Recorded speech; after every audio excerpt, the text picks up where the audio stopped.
Welcome to episode 1, part A of the Beyond Consent project.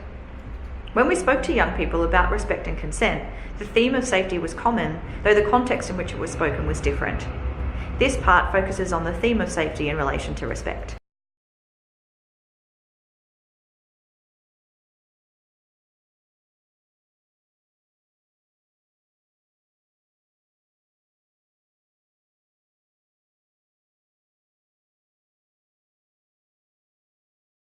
Each person feels safe to express their thoughts and feelings without worrying about being told off or being told straight away that they're wrong or being hurt physically, mentally or emotionally.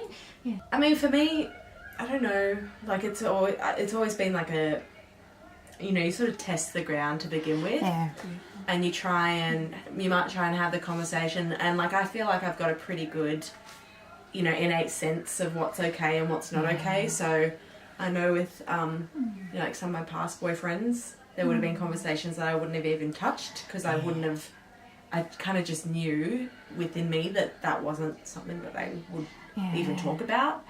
I tend to go with my gut a lot. Like if I have a bad feeling about someone, I'm just like, men do have to be really aware of like the fact that they're in a different position to women in terms of safety, and I need to be aware of my impact, like how I might come across, which like nice guys don't always think about because they don't perceive themselves as threatening. It's something actually I witnessed, and it was a guy who was non-threatening looking, was smaller,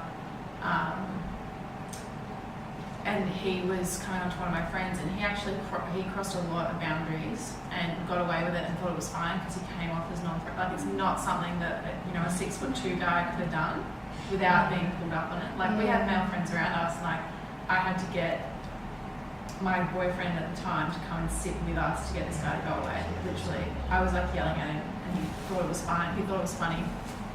Yeah. Because he was like, no, I'm like, whatever. I'm not a threat. You can kind of sit there and be like, yes, I know exactly what this, like what's going through your mind when you say this.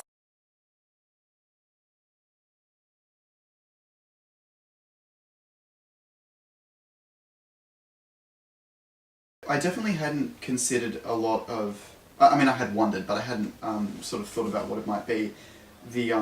What the young women might have said as they're included in their definition or ideas around respect. And the point about safety I thought was really interesting. I thought it was really fascinating that we as men would not think of that it wouldn't occur to us. It's just not something I would think about being a bigger issue in terms of respect as a whole. I think it's just the fact that it's removed from our experience, and we're not in the sort of position where we see something happen and are likely to think that could have been me. Whereas I would conjecture that that's part of why it would occur to that would be more prominent for women. It's definitely gendered, and it's definitely something that I think needs to be sort of talked about more in terms of just I